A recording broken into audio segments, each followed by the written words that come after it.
Good afternoon, everyone. I'm Jennifer Carpenter, Professional Development Specialist for OSSE. I'm happy to have the opportunity to share some tools with you today and some resources that we've created for LEAs. I'm joined by my most favorite colleague, Kelley Scholl. Let her introduce herself to you now.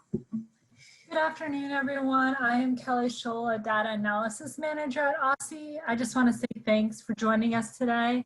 And please follow up after our session if you have additional questions or need support in implementing any of these tools.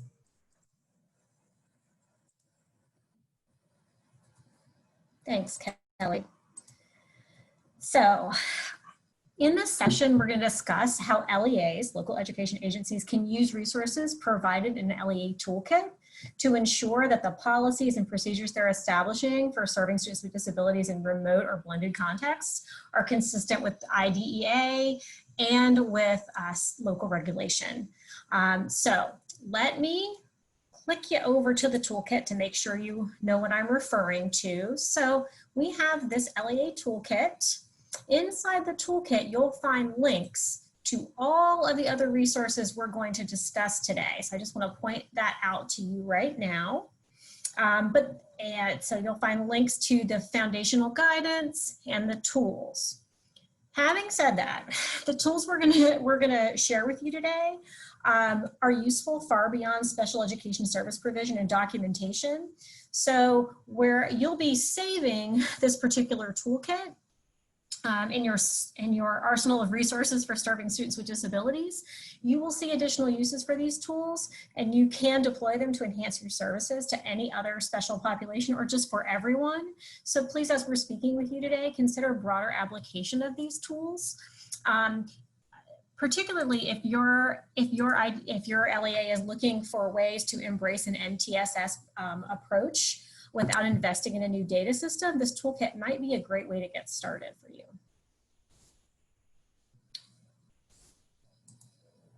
First, we're going to discuss the key principles of special education service provision. The tools we've created are aligned to these principles, so we're going to ground ourselves in those principles now. Please note that this slide does not say key principles of special education service provision during remote learning or key principles post-COVID. These principles were foundational before, and they are equally important now, maybe especially important now when a lack of face-to-face interaction with colleagues, students, and families complicates service provision, assessment, evaluation, communication, documentation, basically everything you do to serve students.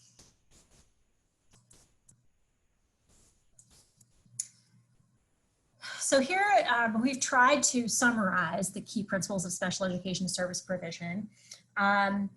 These are founded in guidance provided by the U.S. Department of Education and OSSE.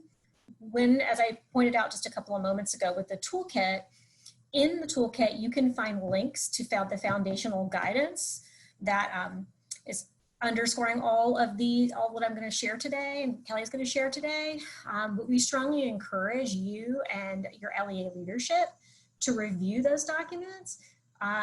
This guidance should guide your decision making and be the foundation for transparent discussions with families as you navigate remote and blended learning contexts and you plan for re-entry.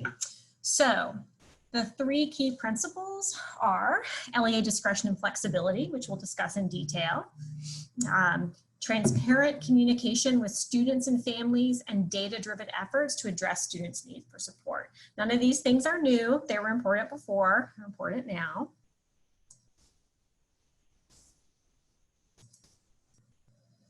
So the first thing we're going to focus on is balancing LEA discretion and flexibility. IDEA allows for the flexibility required to generate solutions in new contexts, and we're definitely in a new context. And I think our context will continue to shift. So back in March, the Department of Ed recognized that the determination of how FAPE is to be provided may need to be different in this time of national emergency. So LEAs do have the discretion to be flexible. But while you have that discretion, you're required to ensure that the policies and procedures you establish or revise in these circumstances are consistent with the requirements of IDEA, and that you continue throughout this time to partner with parents as much as possible.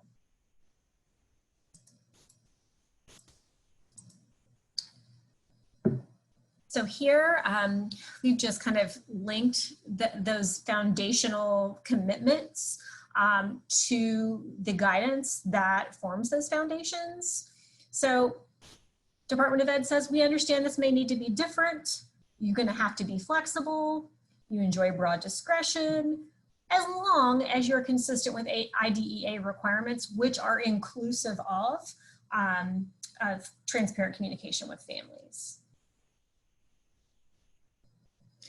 So your protocols and procedures should not only be designed based on student level data and family input, they should also be designed to collect student level data and family input and document service provision and team decisions, so that in this period of time where you are not having those face-to-face interactions that you are accustomed to, you are ensuring that you're able to continue a cycle of continuous improvement, which is really what an IEP is for a student, right? And so not just at the student level, but at the caseload and the school and LEA levels as well.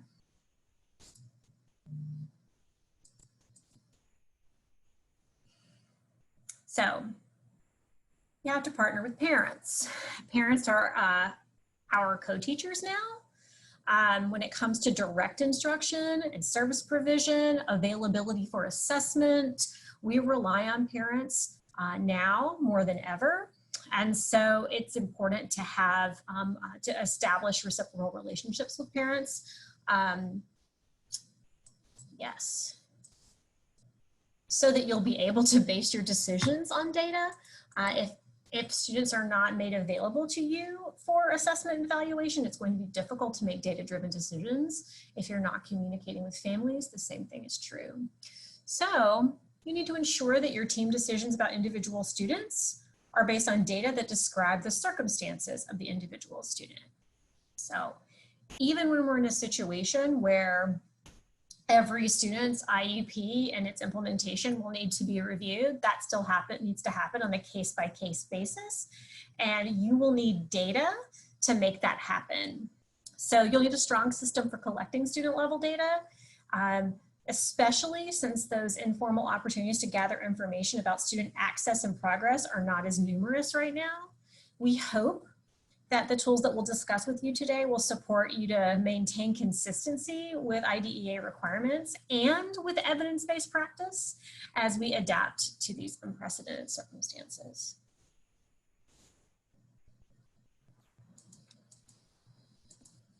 And so we know that when we talk about IDEA, oftentimes it's compliance that comes to mind, but obviously special education is about a lot more than compliance. And historically, many of our data systems, and particularly the systems that collect information on students with disabilities, have been built with compliance in mind. And although compliance is important, I have to say that because I work for OSSE, our system have to stop there. Especially in these unprecedented and unpredictable times, it's important that our data systems reflect our values so that we can use these systems to keep track of our behaviors associated with those values and ultimately hold ourselves accountable for behaving in line with our values. So all the tools that we're going to be sharing today, OSSE isn't requiring them. You're not sending data back to OSSE. It's not about anything that the state is going to do to hold schools accountable. It's really about figuring out systems to track data to hold your school and your community accountable for the values and priorities that you've laid out. So as you plan for the coming year, we encourage you to reflect on the following questions. What are your greatest concerns? How are these concerns shaped by your values? How do these values and concerns shape your planning priorities? And then how does your data system reflect all of this? So I already know we're going to be short on time today, so let's just take a quick moment just to think about the first question, which is what are your greatest concerns as we enter this new school year? So if you can, take a moment to share in the chat some of your concerns about serving students in the coming school year. We've also had a very quiet chat and Q&A, so I'll just pause here a moment to see if folks are willing to share what some of their concerns are as they go into the new school year.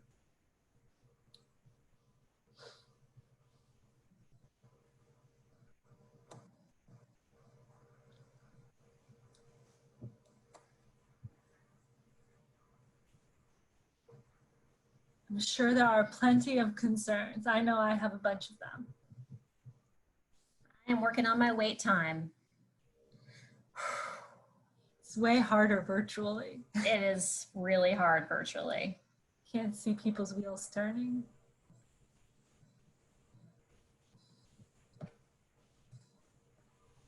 I will ask that at least one person confirm either in the comments or the Q&A that you are able to locate either the comments or the Q&A to respond to us. Thank you, Christopher and Marisa. Nice. Christopher's concerned about scheduling all of the evaluations to make sure that students have what they need. That, of course, is a concern even in a typical school year, but even more so now. And Marisa's concerned about reaching students and ensuring that they have the services they need virtually. Absolutely a concern for the coming school year.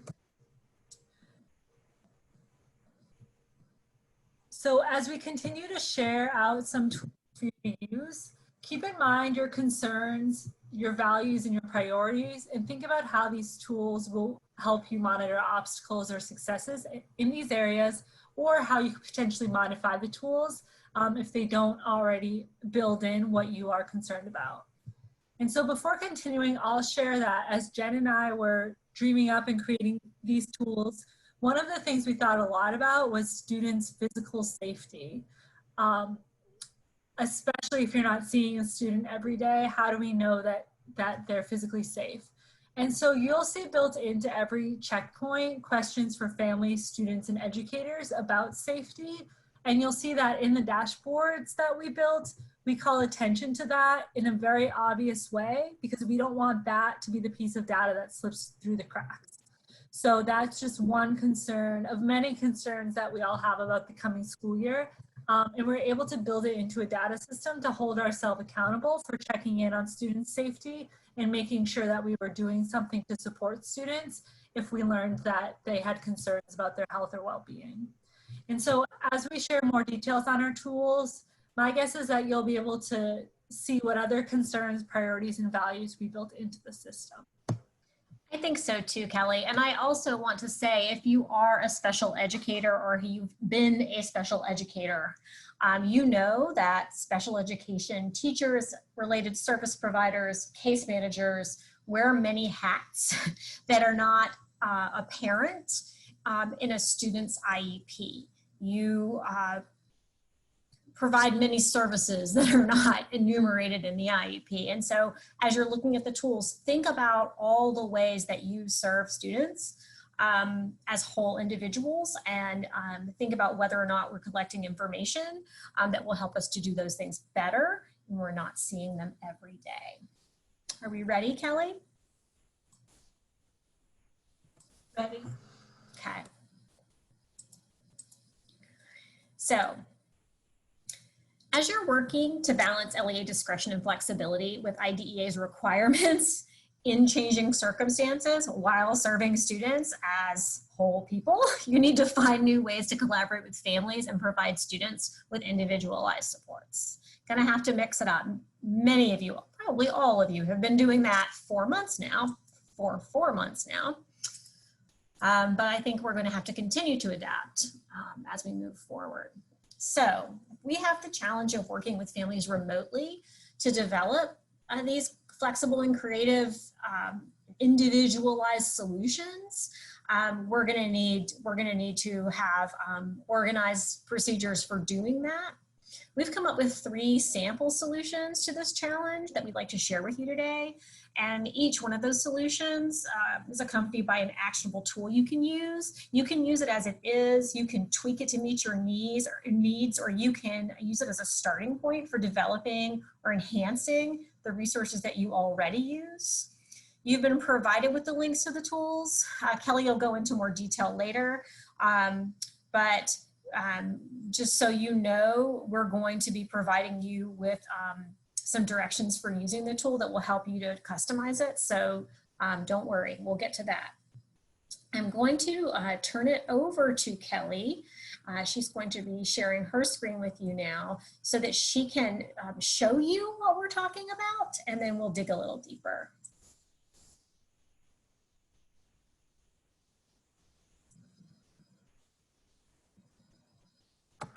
And Jen, I'm getting a message that I can't start share screen while other participants share. There we go.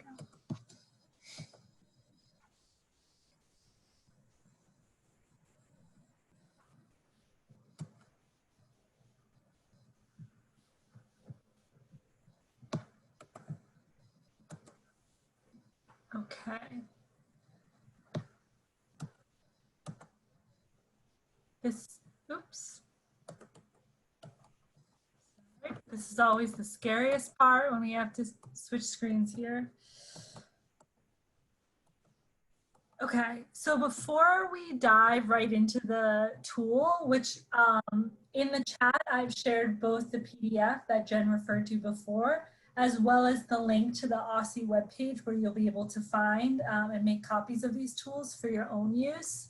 You don't need to do that right now. If you're comfortable following along on the screen, I suggest you do that.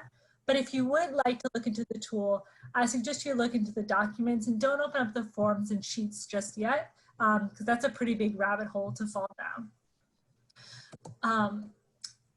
So OSSE has drafted a template that you and your LEA can use to help bring communication, engagement, and progress and service delivery data into view all in one tool. But before I show you the tool, I want to make 3 important points. The first point is that it is your responsibility to work with your LEA to ensure that you follow all data privacy protocols, as this suite of tools is designed to collect and store sensitive student information. So make sure that wherever you store this tool is FERPA compliant. We'll be sharing the tool in Google Drive because that's the easiest way to share the tool. And if your LEA has determined that your Google access is FERPA compliant, then you can continue to use it in Google. But if your LEA doesn't use Google Drive to share and store information, you can download the templates and store them in whatever secure cloud-based platform that you and your LEA use. The second point is that this tool is really just a sample of what you and your LEA can be doing to use data to make decisions in this challenging time. You're welcome to customize and use this tool in whichever way makes sense for your LEA. You can use all of it or some pieces of it, or you can use none of it. Our hope is that there's something in here that is useful to you and your team to give you a starting point to customize a data tool that is reflective of your concerns, values, and priorities. This tool is yours, and so once you copy it onto your Google Drive or wherever else it is saved for your LEA to use, OSSE cannot see the data and will not be collecting data via this tool. So again, this is for you and your team to hold yourselves accountable about the things that you find most important. And which brings me to the final point that I just have to say is that this is not a replacement for SEDS, and SEDS continues to be the system of record. Everything you're required to report in SEDS, you are still required to report in SEDS, even if you use this tool to a T. As you'll see, this tool does have some redundancies with SEDS, and so it's up to you and your team to decide which process works best for you. If your team is able to easily navigate SEDS, you may not need all of the pieces of this toolkit, but if you'd rather have everything in one place, it may be worth inputting some of the data elements that you also input into SEDS. And another note in this regard is that other LEAs won't be able to see what you record in this tool unless you find a secure way to share it with them. So you should still be uploading information to SEDS that would help the receiving school in case a student transfers LEAs. And so what this tool is that we keep referring to is that we've built input forms. We've built them in the form of Google Forms, but we'll also provide them in Google Docs. There's a student communication and input form, a parent communication and input form, an educator input form, a service tracker, and then we use all the information from these forms to build out 2 different dashboards. The first is a student dashboard, the idea being that each student in your classroom or on your caseload or whatever unit you want to use has sort of a one-stop shop dashboard that shares the most important information from all of those input forms and really calls out, like we said, information on the student's needs first. What do they need to be safe and healthy? Also shares information on student engagement, progress towards IEP goals, service provision, and then communication with families, students, and educators. And so each student has their individual dashboard, and then it rolls up into a summary dashboard, which is populated by data from both the input forms and the student list that you provide. And it displays information for all students, again, on those immediate needs, on general communication with students, families, and educators, on student engagement, and on timeliness for IEPs and evaluations. Okay, so I'm gonna go ahead and share the dashboard now. Let's see, just give me 1 second.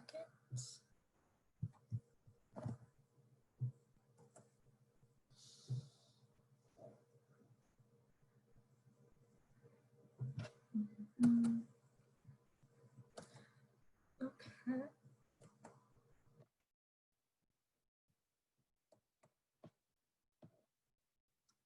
And so this is the webpage that I shared with you from OSSE, which has links to all these tools that we're talking about right here. So hopefully it'll be pretty easy for you to track after this session.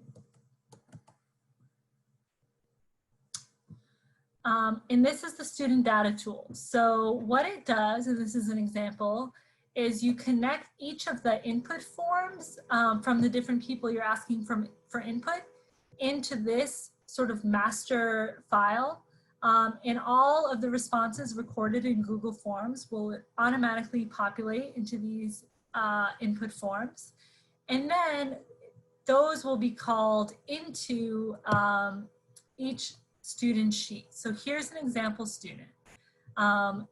Up top, we have student information, very general information on the student, their names, their points of contact, their IEP due date, and eligibility due date. And next, like we said, we're really concerned about the needs that students would have coming back to the school this fall, whether it be in person or virtually. And so here we have a list of all of the needs that are identified by the family, by the student, or by educators. So we can see that this family said during their check-in that they want help helping their student with time management, and their whole family really needs support in supporting students while working or caring for others in the home. So these are the needs right up top. This is what the family said they need, the student said they need, the educator said they need. And then here we have engagement information. So we track engagement using the educator input form. We ask what % of the time students are engaging in these sorts of events and then attempting or completing their remote learning service assignments. We also track engagement data from providers for service delivery. We call attention to what students said, what was most helpful.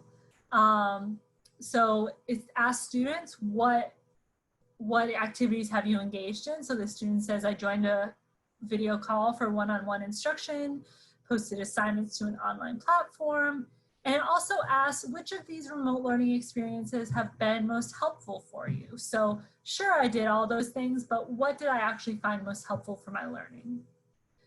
The next pieces are places for you to write in information on assessment results and IEP goals. Again, the idea here is really to create a one-stop shop. Hopefully you could imagine pulling all of this information up in a check-in meeting with other educators or in an IEP meeting, that sort of thing. And then At the bottom, we have a place for family input and communication, student input and communication, and educator input and communication in the service tracker. So what this does is it calls out all of the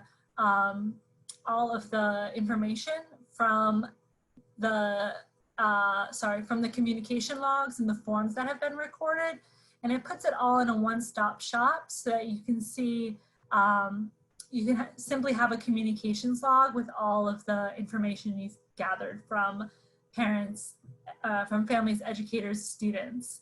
And while this is pretty intense, there's a lot of questions here. You're also welcome to sort of skip through the questions if you've already administered them and you're just calling for a quick check-in.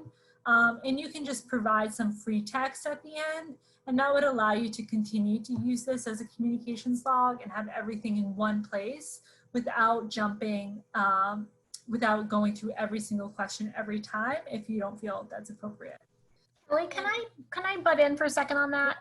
Thanks.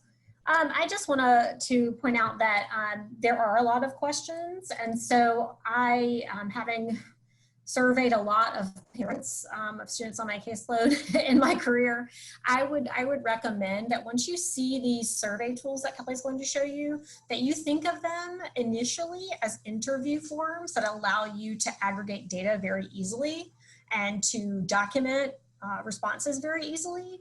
And as they become more familiar to families, you can offer people the opportunity to skip questions, or you can have them complete it independently. But I think for most families, the easiest way to launch this would be, and students too, would be to use it as an interview the first time or two. Thanks, Kelley.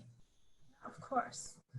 And the final thing that I'll share here is that all the way to the right, there's an opportunity for you to go in and just record any action steps that you plan to take after the conversation. So if a student reported that they were hungry and you wanted to connect them with a social worker at the school or somebody else who may be able to help them acquire food, you could just write that as an action step, notes on sort of how that went. And so the next time you called the family, you could say, hey, remember I connected you with so-and-so, how is that going? Just to sort of continue making each conversation better and better and following up on the needs we learn about from students and families, whatever they may be. Kelley, if I may, I just wanted to, could you please scroll up to the progress monitoring sheet for just one moment while we're on this page? Thank you.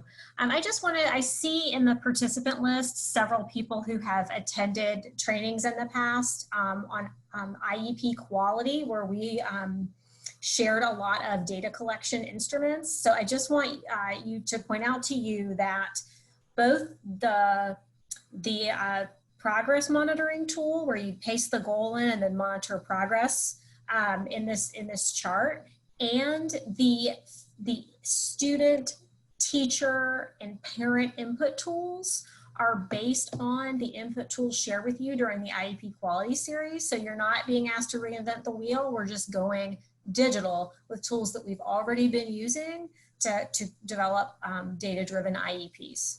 Thanks, Kelley. Of course.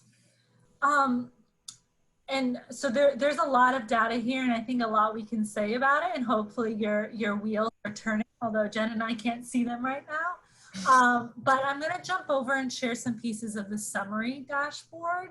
I know that this is a lot of information and a lot of the what and not necessarily the how, but I can tell you that this there are directions on the how in this sheet. I've also recorded little videos that will be posted soon with tricks on how to learn these tools. So if you think that this is helpful to you, Jen and I are committed to sort of working through the how with you and figuring out how to implement it at your specific school or LEA or classroom. So if you have a lot of questions right now, you're in good company, is all I wanted to share. So again, this is the summary dashboard, and the idea of this dashboard is to provide highlights and summaries from all of the data collected for all of the students using these input forms and dashboard on your team. So you and your team should decide if and how you want to use these tools And depending on the context and existing systems, it may make more sense for your whole LEA to use one set of tools. So all of the same input forms are used and all of the data from those input forms populate one workbook. Or school or cluster or classroom might be the right grouping. You can make as many copies of the tools as you want. So each school within an LEA could have their own workbook and their own set of forms that populate that workbook so that students at school A aren't appearing in school B's workbook. And again, we can talk more about that in follow-up. But if you do plan on using the tool, one of the first questions would be sort of what's the right grouping of students? We want it to be small enough that it's not totally overwhelming to flip through all the students' dashboards, but we want it to be large enough that this sort of summative analysis is useful. And I think hopefully one of the most useful ways that this tool can be used is to really figure out what are the aggregate sort of student needs on the whole. What are those tier 1 needs? What do some students need? What do all students need? And hopefully aggregating it in this way will make it useful. Again, right at the top here, we have a list of students who have immediate needs, and those immediate needs being physical health and safety, housing, hunger or food insecurity, and emotional well-being. And so if a family, student, or educator reports that a student needs help with one of those things, then within the last 30 days, and that will be right at the top of your dashboard. And again, the idea here is if I have a concern about student safety because I value student safety and I know that things are very difficult for a lot of families right now, then I should build it into my dashboard so it's obvious. I can't miss it. Even if there's 100 other things going on, as soon as I log in, I can say like, whoa, somebody reported needing help with this. What are we doing to respond and make sure that they get what they need?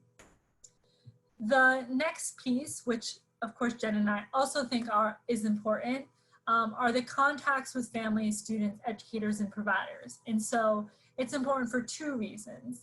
The primary reason is that, of course, our parents are partners now more than ever. And so we want to make sure we're in constant communication with them. And then the second piece is that this dashboard is only going to be as useful as the data you put into it. So if you and your team aren't recording family or student contacts, there's just not going to be good data on here. And you can have the prettiest dashboard, but it's not going to do much without data. Again, because we prioritize family engagement and we want to make sure that all families are involved as much as possible, there's a list here of families who have not had a contact recorded in the past 30 days. And so this would sort of be like a red alert. Oh, we haven't spoken or recorded contact with them in a month. We should do that to continue to improve those relationships and make sure that there's the data that would make this useful in the system. The second piece here is the engagement data again. It is very similar to what appears in the student dashboard, but it is on an aggregate level, so you can see what sorts of activity are students engaging in, what are they not engaging in, and overall, how are we doing with service delivery as it's reported by providers. So the idea here is just to say, on a larger scale, how is our engagement? Are there certain interventions we should be making for the whole school? And again, because we know that engagement will not only be an indicator of engagement itself, but also likely of student well-being if we return in a remote posture, then we've called out here students who have reported 0 minutes of engagement in the last 14 days, either in their service delivery or in their instruction or in their attempts at assignments. And so if we see that a student is on this list of not having engaged in the last 14 days, that's probably something that we're going to want to follow up on. In the final piece, because we are OSSE, there is a call out here on timeliness indicators, so IEPs that are overdue due in the next 30 days, as well as eligibilities that are overdue or due in the next 30 days.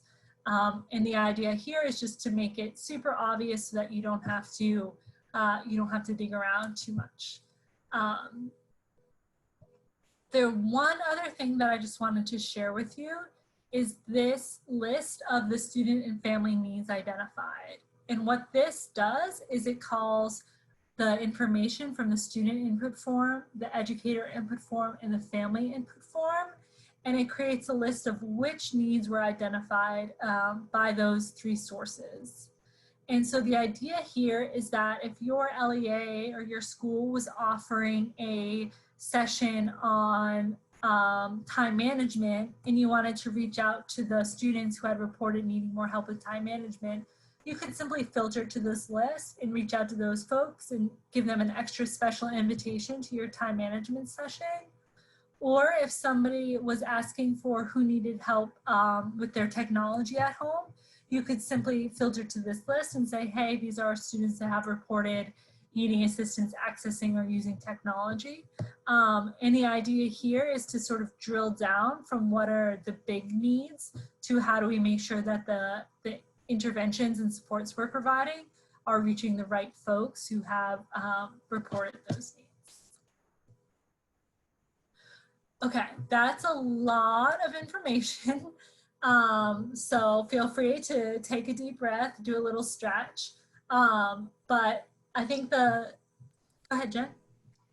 Sorry, just a quick quiz. We're checking and making sure that you guys are fully awake and engaged. Apart from making sure your students are safe, healthy, have food to eat and housing security and all of these other things, that they're engaged academically, apart from doing your actual job, what else can these tools help you do? When you think about OSSE, what do you think about? Go ahead and put your answers in the chat. What else can you do besides just serve students? I would sing the Jeopardy theme, but nobody wants that. You're collecting information from teachers on student engagement. You've got service provision trackers. You're collecting input from families and students. What else can you do?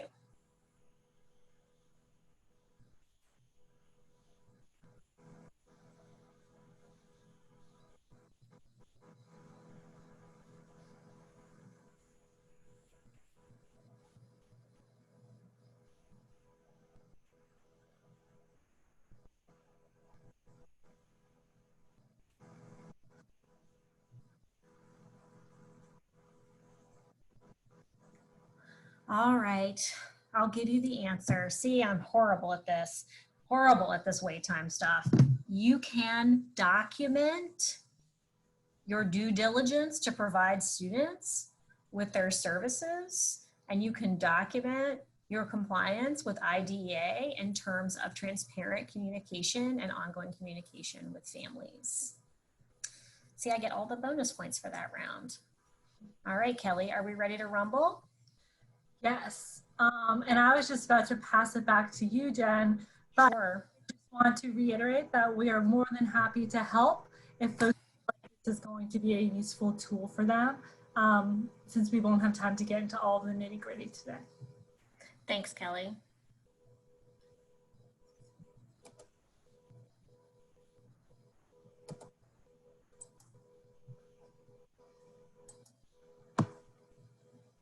All righty, Kelly, do you see the slides? I do not see them yet. Oh, there they are. Sorry, I'm a little delayed here. Okay, so solution one was all the bells and whistles. The next few solutions are a little more analog and a little less exciting, but they are important to consider all the same. Don't worry, we're gonna get back to the cool stuff soon. Once you have the data that you need to consider student service provision, in these new contexts and these shifting contexts, you'll be better prepared to communicate the barriers to service provision and alternatives to families. So I'm going to show you a worksheet, the Serving Students with Disabilities Sample Service Adaptation Worksheet. So you will get you have a link that will take you to this document. You can edit it and create your own version, but it helps you to guide and document IEP team decision-making around service delivery in the remote context. You also can use the data that you collect, the tools that Kelley just shared with you, to come back and revisit how this is going on a continuous basis so that you can consider additional options as needed. So it provides you also with a way to document your thoughtful, data-driven approach to individualizing services and also to document service refusal. So later, we're going to preview input forms and service trackers, and these tools will provide you with opportunities to link documentation like this worksheet directly into the data tool. So you'll be able to gather all of these things for a one-stop shop. Okay.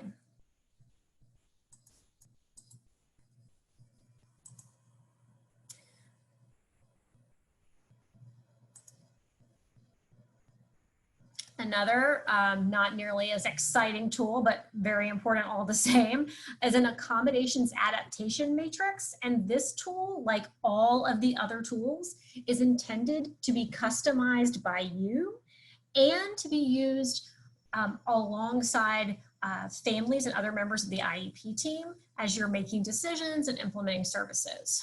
So this accommodation adaptation matrix is a starting point for discussing how accommodations might need to be adapted for remote contexts. And what I like to add, adapted for periods where there may be really frequent transitions between learning contexts. It's organized by accommodation type, very similar to PARC, right? Setting, timing, scheduling, presentation, response. It's not an exhaustive list, and it's not meant to be. As you learn more from your students and families and teachers, you can keep adding things to this matrix. And I would recommend that you use this matrix as a guide in a conversation with families to build capacity for them to understand why the student had accommodations in the classroom, what purpose that they served, or what barrier that they were designed to address, and how that might look different in remote or blended contexts. And also resources are being generated by the field at a pretty good clip. And so you will want to use resources that are shared with you from OSSE, from your LEA, by national organizations to build this up as time goes on, as the research strengthens over time.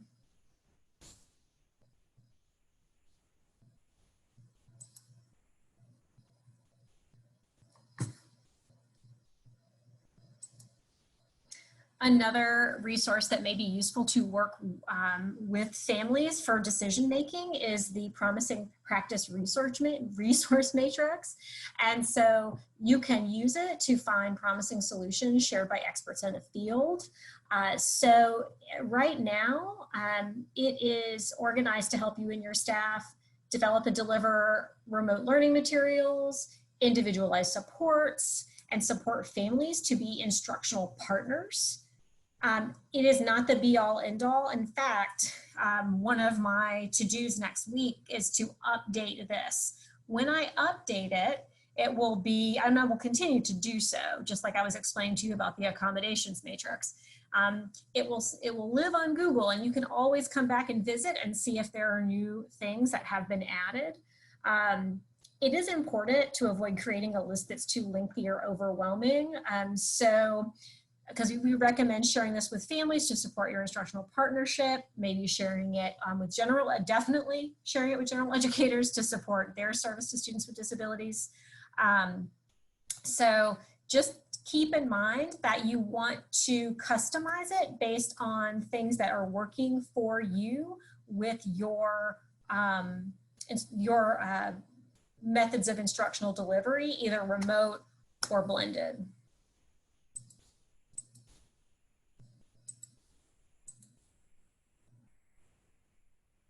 Oops.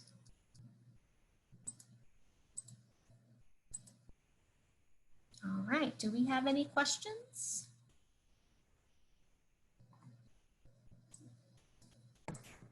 I'm not seeing any questions in the chat, but if our very chatty group here wants to add in any questions or thoughts they're having, go ahead and do so.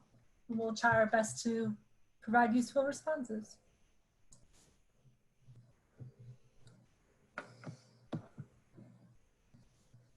All right, stop me if somebody has questions, please.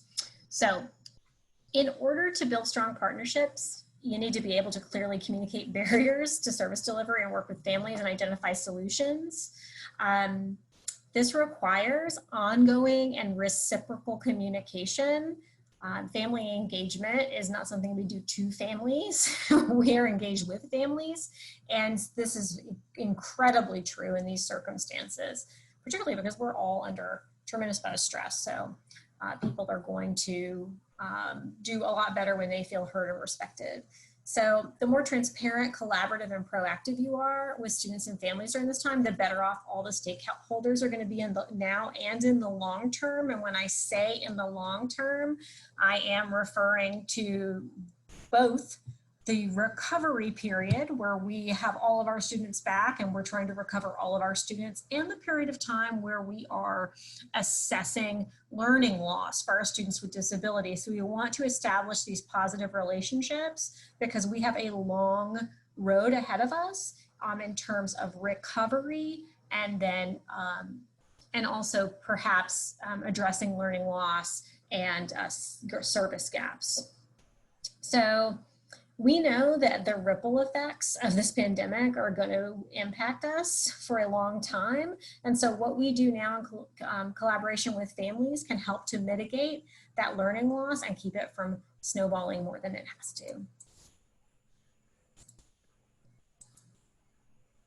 So again, just linking it to the guidance. You need to continue to partner with parents, but their input's valuable. Well, it's essential because they're homeroom teachers, co-teachers. We rely on them for data, student availability. So how do you do that? OSSE recommends that students, families, and schools collaboratively determine alternative means of providing supports and utilizing federal flexibilities by using the IEP amendment process. So LEAs, including DCI, that's been a partner with us in developing these materials, have exercised discretion and flexibility by documenting agreements and other individualized distance learning needs using prior written notices in SEDS. The prior written notice, of course, needs supporting documentation. To Kelley's point that if it's not in the system of record, it's not going to be visible and available to receiving LEAs. This way, information documented in that system of record is available should students transfer to different LEAs in the district, which I'm not sure how much movement we anticipate in these circumstances, but I think we're all going to learn together.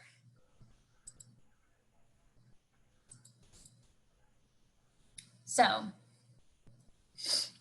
there are multiple ways that you can ensure effective collaboration and increase parent engagement, but there's three things that are key. First, LEAs need to ensure that parents know who they should reach out to and how to contact those individuals. Special education leadership teams are proactively reaching out to families in multiple formats and multiple languages to give information about distance learning services, contacts, etc. So paramount to the process of making these outreach efforts work is individual follow-up, which you could do through case managers to ensure families receive information, collaboratively or have help to collaborate to get responses back, collaborate together to talk about student-specific needs and ensure that there's been a contact made with that POC at your school to help the family navigate their needs during a chaotic time. Case managers, as I mentioned before, wear many hats, and they're lifelines for students and sometimes for families. When you establish those kinds of relationships, it really does help IEP teams to truly function as a team. Second, it seems really simple, but try to find a mutually agreed upon appointment times whenever you can, especially appointment times for providing services for young students who need assistance to remember to join a session or to complete the services in that session. So there are questions in our forms that help us to pinpoint times that would be best for families. And it's important as we do that to be mindful of parent schedules.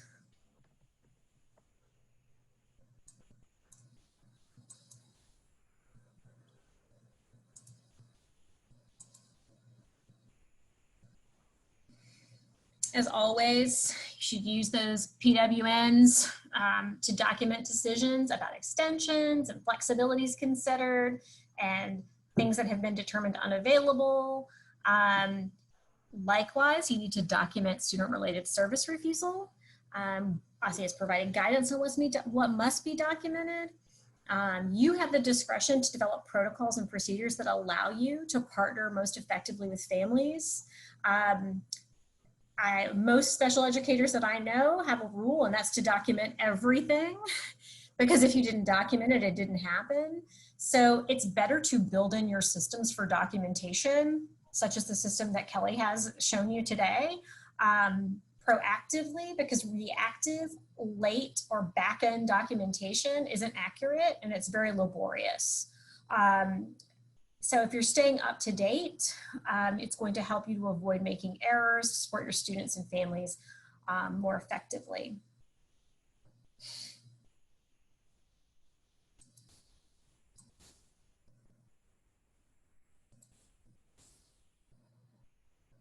All right, so as you're working to ensure transparency and collaboration with families, you'll need to find new ways to identify and address those families' needs for support.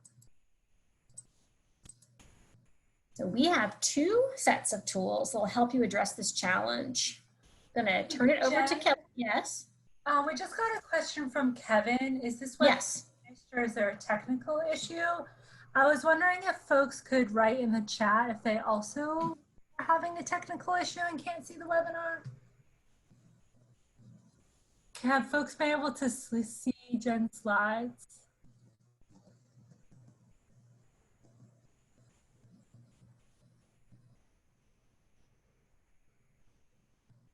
Okay. Lead position. See.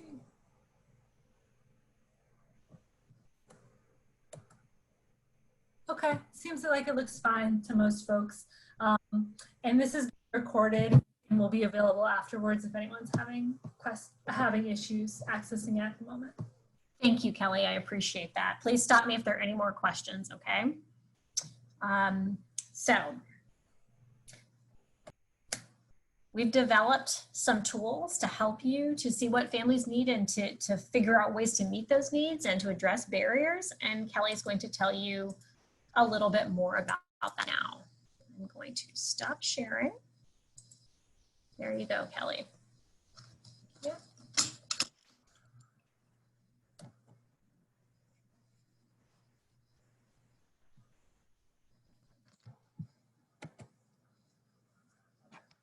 All right, you should be able to see my screen. As you can tell, it is a fear of mine that Jen and I are just, yelling into the abyss during one of these events. So this is the link we shared, and from this sheet, you're able to access the student input form, the family input form, the educator input form, and this is. We just went over the dashboard and the student dashboard and the summary dashboard. So we're going to talk a little bit about how we get data into the using these input surveys. As you can see here, we're providing the surveys both in the Google Forms format and in a document format. So you're welcome to use the Google form to take notes while you're on the phone with a parent or student, or take notes in the document and then later enter it into the Google form, or of course work with your team to come up with a system all your own. And of course we created these tools to be helpful, so if they're not helpful, don't use them. But do think about how you'll get and document this sort of input, and most importantly, input that will allow you to address the concerns you have about the coming school year and act in line with your values and priorities. So I'm going to share the student Google form. And Jen, are you able to see the input form? Yes. Okay, I just wanted to make sure it switched. Yes. Okay. So first things first, when you're using these forms, you have to enter the student's first and last name exactly as they are in the student data tool. And the first and last names are sort of the key that connects the input to the other data that's been inputted in other places. So the student input form first asks for data about the student, name, contact information, homeroom teacher, etc. And then it will guide you through a series of questions to check in with the student. The first set of questions is a question about how the student is feeling. And it goes on to ask about, and so this is a pretty straightforward set of questions about in the past week, how often you felt these different ways. And the second question are questions about how is remote learning going? And there's a set of statements and it asks the student to agree or disagree with the statement. Like Jen said, you could technically email this to a student and have them complete it, but there's probably value in administering it yourself, at least the first couple times, to make sure you're getting the information that you need from the students. The next section asks about how students are engaging in remote learning. So have you joined a video call? Have you received feedback? Have you completed a project? And then asks about which of these experiences have been most helpful. So perhaps the student has been on a video call every day, but that's just not cutting it for them. And what was really helpful was receiving feedback on their work or something like that.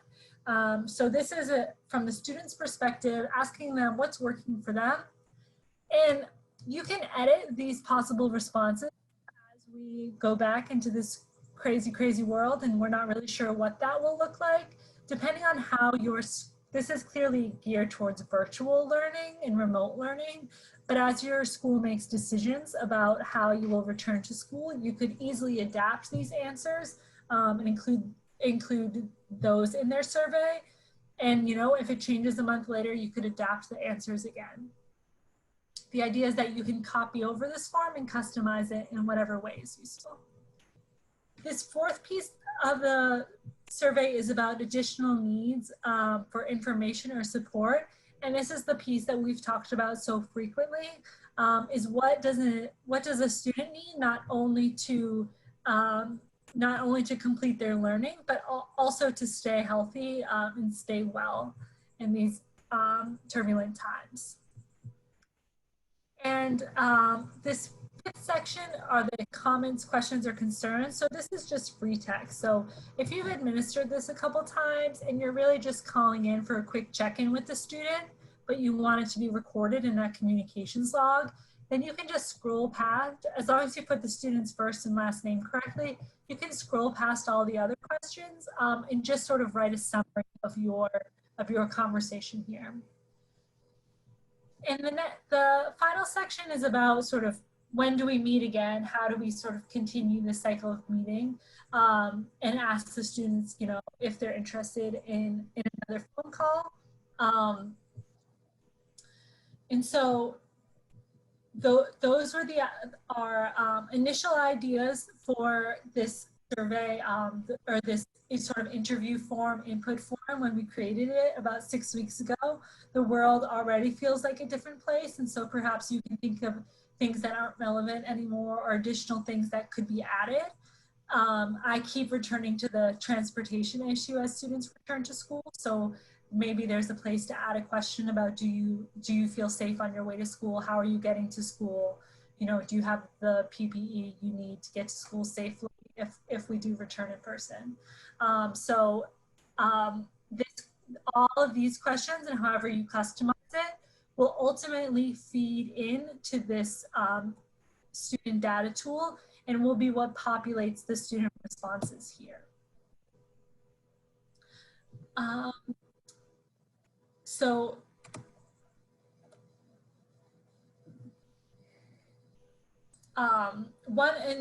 final thing that I want to share is within the form, there are responses that once responses are recorded, there's a lot of information that could be interesting on the aggregate, sort of similar to the summary dashboard, but includes information on each of the questions.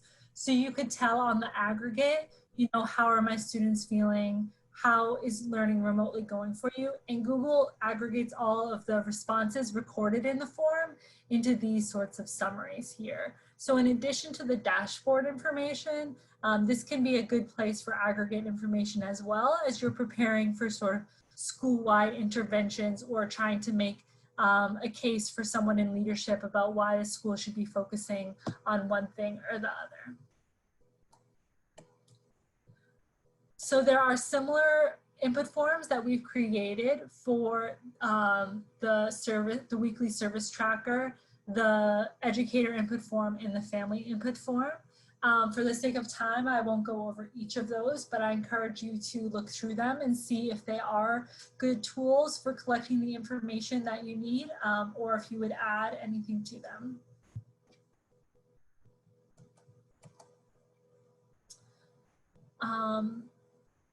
Let's see. And I'm going to share just quickly what the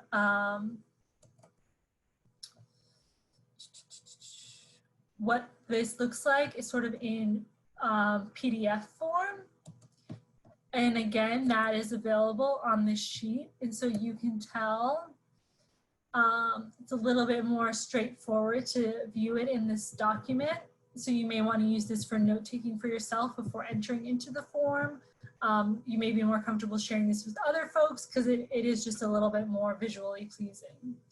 It has the same questions and aims to collect the same information, but it's definitely more printer friendly. Documents could be mailed, emails, or used to take notes during a phone conversation and then entered into the Google form if managing a conversation and trying to write directly into the form just isn't your jam. So I think the takeaway here is really thinking about how we get information we need from our partners, how we store the information we need from our partners, and then how we eventually use this information so that families, educators, and students really are all part of the process. You know, telling a family when a decision has already been made is not really including them in the process. So we want to make sure that we're building systems that has student and family input right at the forefront so that we are using and processing that information at the same time as the other information in order to make decisions about how to best serve students.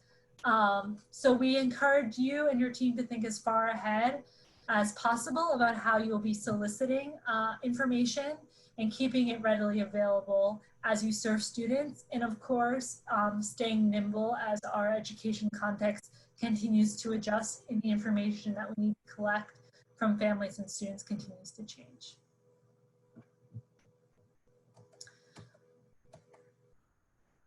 Okay. Let's see.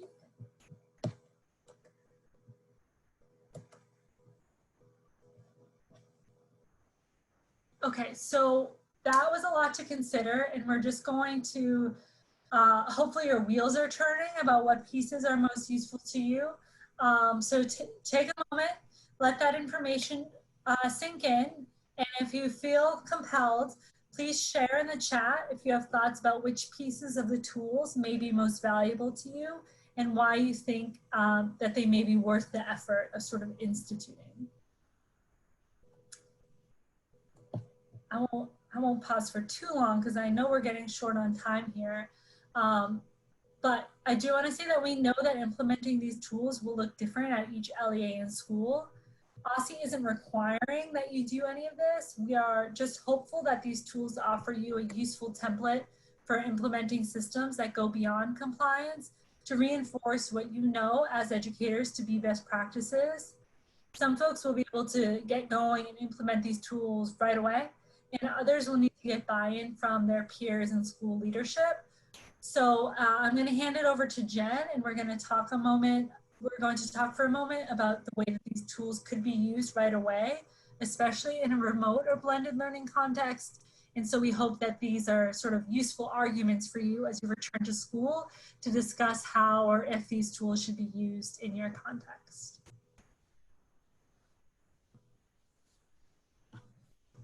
Thanks, Kelly. So, what do you do now? So you've done the work of getting in touch with families and students to schedule services. You've sought stakeholder feedback. You've worked towards equity of voice for all members of the IEP team for each student. You got a bunch of data. What do you do with it at the aggregate, and at the individual level? So first, use it to refine your distance learning model. We're all in flux right now, and the distance learning models that you're using are going to be living, breathing things that require various inputs to sustain them into the future. So that input is the energy that you need to do that is your data. This isn't very different than the ideal state of an IEP process, right? Once you've created the IEP, you're not done. You still need to see if it's working. That's why we do progress monitoring. That's why we have the ability to do amendments. Same thing here. So once you have that data, use it to edit and revise your model at the school level, individual student level. We've used stakeholder input to determine end of year calendar, beginning of year calendar, staffing and scheduling, period schedules, reducing the amount of direct instruction time, increasing internet supports, determining community supports. There are a million things that you can do with the data so that you can create partnerships to make sure that your students' needs are being met.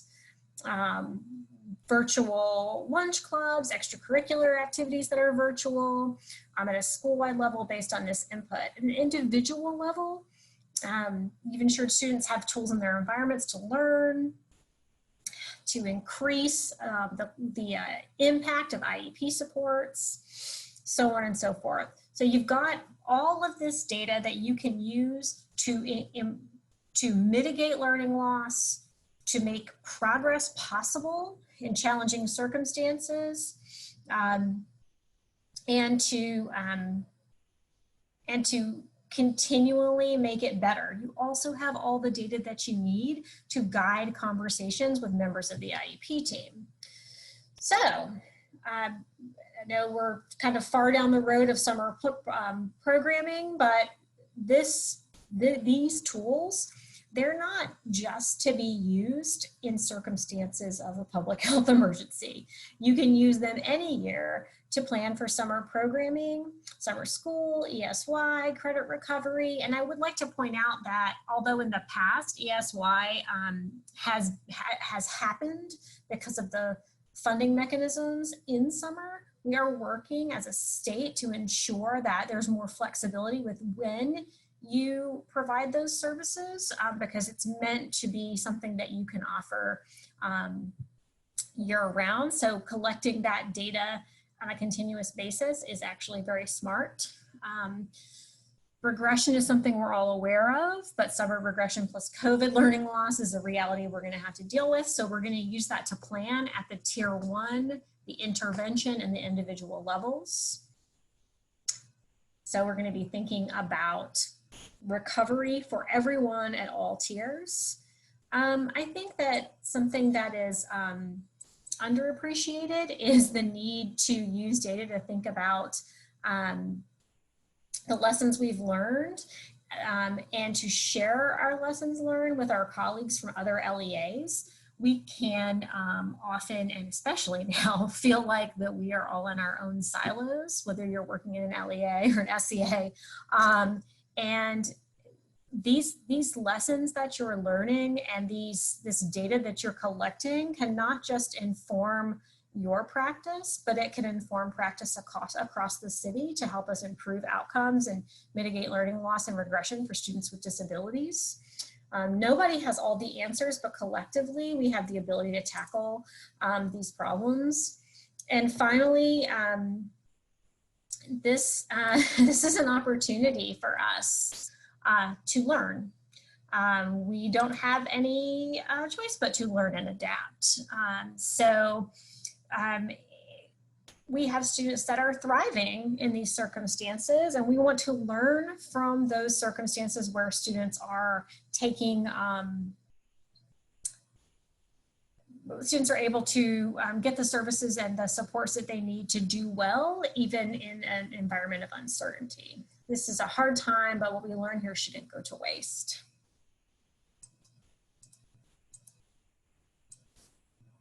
So, you can also use the data to identify solutions that'll help you address gaps in family access or readiness to partner for service delivery.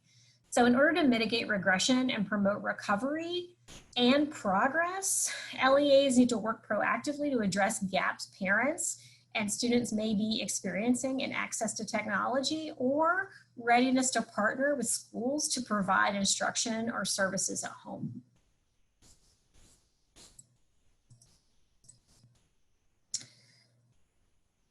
So the principles of tiered support, MTSS, if you're really old school like me, RTI, right? Those principles, they work for supporting anyone, students, families, staff, anybody. So for tier 1, you want to invest heavily in universal supports, being proactive and preventative. The information that Kelley has made it possible for you to collect in a one-stop shop will let you be proactive and preventative and to see problems arising before you reach a crisis. You can screen all students and monitor progress regularly and meaningfully to support early intervention and assess needs for recovery supports that all students would benefit from. Additionally, the data that you gather using the family and student input forms will be helpful in identifying families and students who may need targeted support. Teacher and provider input forms are also designed to help you easily identify students whose families need additional support. So that's one of the functions of these input forms, is to help you identify the supports that are needed and come up with a tiered system of support to address them. Finally, just like with students, we don't give up on students who don't respond to universal and targeted supports, and we can't afford to disengage families who need extra support either. It's critical now to develop or sustain positive collaborative relationships with families, okay? So we're gonna talk about the tiered systems. We're gonna talk about using remote engagement data, and then developing targeted supports. I want to show you quickly, very quickly,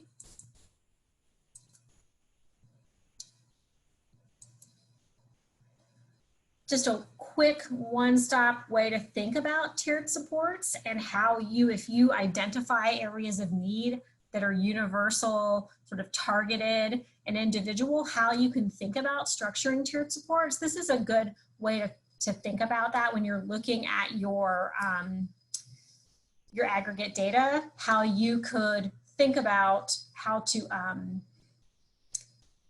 allocate folks to different groups for different interventions.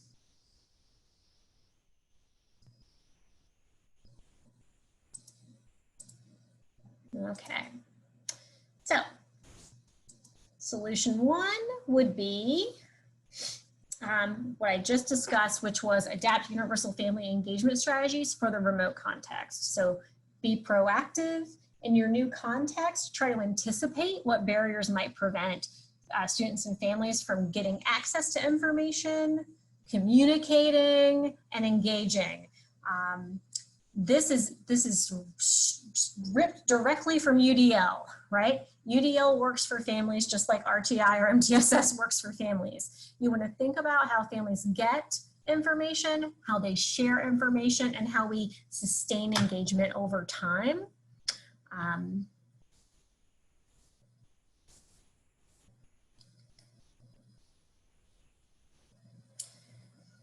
One way that you can think about your universal engagement strategies in the remote context is to think about things that are really common engagement strategies.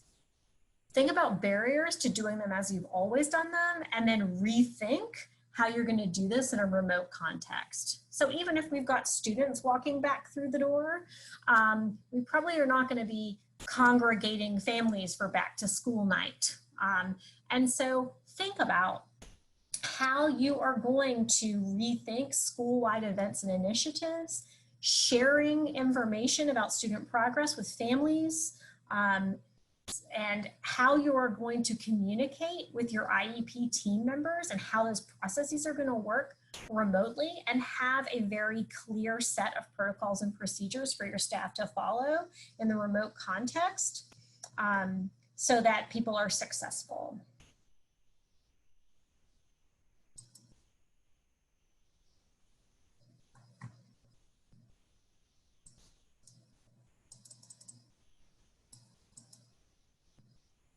I apologize, I'm having a little screen freeze. Give me one sec. Okay, Kelley, can you confirm that you see the tiered support snapshot on the screen? Yes, I do. Okay, thank you. So once you've situated yourself in a tiered supports framework, you can use the sample student data tool to identify areas where support are needed and develop tiered strategies to address identified need.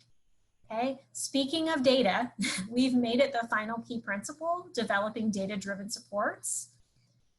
Does anyone have any questions before we move on to talk about which tools are going to allow you to collect and use which data?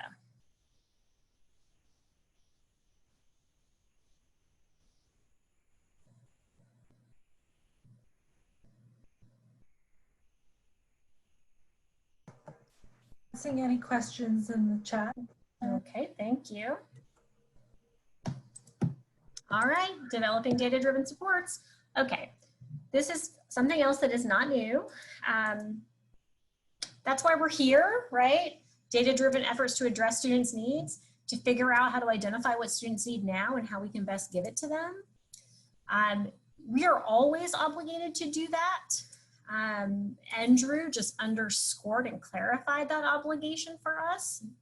Pardon me if you've heard me quote this 5,000 times.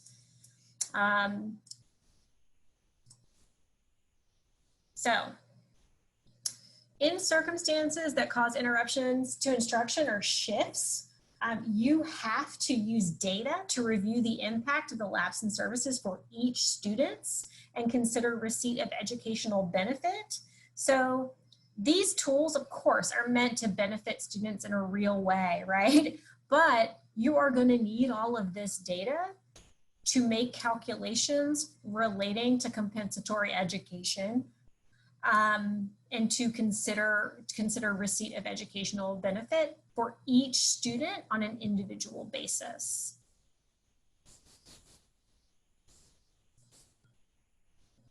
So, a couple of things that are going to be important if you're going to have data. You're going to need to collaborate with families to ensure that students are available for assessments. So you can definitely use student and family input and to make sure that you're coordinating with families in a way that's going to be conducive to completing assessments and evaluations, for example. You're also going to want to use weekly service trackers and teacher input forms to gather input that will help you to record weekly service provision. The service tracker allows you to do that for up to 10 students at a time, so it's not as arduous a process for the folks who are recording their service provision. But it also will allow you to document whether or not students were available for service when you're ready to make those calculations about whether students received educational benefit and why or why not. Okay, so we've got a challenge here, preparing to consider individual student receipt of benefit, and we have a solution. We are all concerned about students' health, emotional well-being, access to opportunity, before we worry about compliance and the burden of recovery services.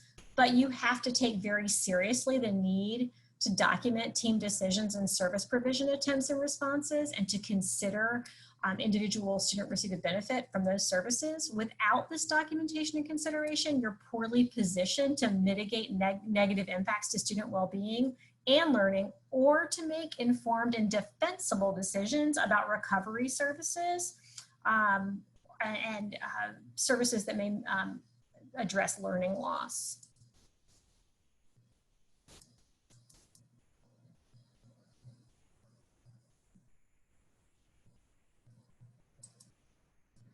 So, how are you going to do that? Please use the toolkit. So there are some specific considerations when you're thinking about educational benefit. The first one is, has one or more extended school closures occurred? Well, you can, of course, reference your school calendar, notices of operating status, and use those to document this, but also you can use your educator input survey to determine whether or not services were offered. Are there services in the student's IEP that couldn't be delivered remotely? You have that service adaptation worksheet that you can use to document that, and your attempts to provide a reasonable replacement for those that actually meets the student's needs in a new context. Has there been a delay in the provision of services? You're able to collect information from students, families, and educators and triangulate that information to determine whether the provision of services has been delayed and by whom. And then, has the student been available to receive services? Again, you can document service refusal on the service adaptation worksheet, and also with the educator input survey and the weekly service tracker. This toolkit is a great starting point for enhancing your procedures and protocols, for informing these considerations and preparing not just for recovery planning, but for the individual, addressing individual students with disabilities needs after recovery services have been delivered for everyone.